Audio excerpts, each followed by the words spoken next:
Hello everyone, welcome to my channel వాస్విస్ multiverse. ఈరోజు మీకు జపానీస్ ఫ్లఫీ ఆమ్లెట్ చెప్పేస్తానండి.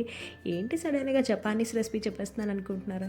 ఎందుకో తెలియదండి, చాలా ట్రెండీ అయిపోయింది కదా. ఒకసారి నాకు కూడా ట్రై చేయాలనిపించింది, కానీ ఈరోజు ఎందుకు నాకు ఫుడ్ తినాలనిపించలేదు. బట్ ఏదైనా సింపుల్గా వన్ పాట్ రెసిపీలా చేసేసుకుందాం అనుకున్నాను, కానీ అది కూడా నాకు అంత ఓపిక లేదు.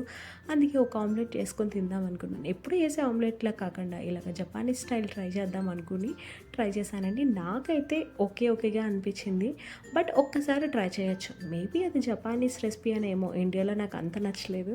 బట్ ఓకే, ఒక్కసారి ట్రై చేస్తే ఏమైపోతుంది, చాలా బాగానే ఉంది. ఒకసారి ఎలా చేయాలి ఏంటో దీని ప్రాసెస్ అంతా ఒకసారి చూడండి. నేను దీనికోసం ఒక 4 ఎగ్స్ని తీసుకున్నాను. అవి అన్నీ బీట్ చేసుకున్నాక యోక్ని అండ్కే ఎగ్ వైట్ని కూడా నేను సపరేట్ చేసుకున్నాను. యోక్ అండ్ నేను ఫోక్ తోటి బాగా బీట్ చేసుకున్నాను. ఆ తర్వాత ఎగ్ వైట్ ఉంటుంది కదా, ఎగ్ వైట్ని విస్కర్తో మీకు ఎంతసేపు వీలైతే అంతసేపు బీట్ చేయాలి. అప్పుడే చాలా మంచిగా ఫ్లఫీగా ఫోమీగా వస్తుంది అనమాట.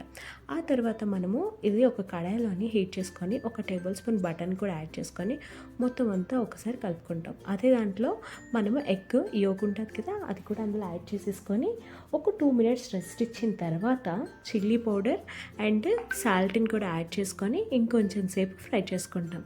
అది ఫ్రై అయిపోయిన తర్వాత ఆల్రెడీ ఎగ్ వైట్ను మనం బాగా బీట్ చేసుకొని పెట్టుకున్నాం కదండి, ఆ బీట్ చేసిన దాన్ని దీని మీద వేసుకొని ఫోమ్ లాగా ఓన్లీ దగ్గరికి మాత్రమే మనము అలాగా స్ప్రెడ్ చేసేసుకొని బాగా కొంచెం ఒక 2 మినిట్స్ ఫ్రై అయిన తర్వాతే మీరు చిల్లీ పౌడర్ని అలాగే సాల్ట్ని కూడా దీని మీద స్ప్రింకిల్ చేసేసి ఒక 5 మినిట్స్ మీడియం ఫ్లేమ్లో కానీ కుక్ చేసుకుంటే ఎంతో ఫ్లఫీగా ఉండే మనకి Japanese fluffy omelette is ready.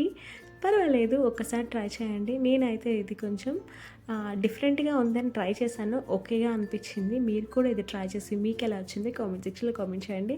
అలాగే నా ఛానల్ కానీ మీకు నచ్చినట్టయితే like and share and subscribe చేయండి. Please subscribe to my channel. Thank you so much.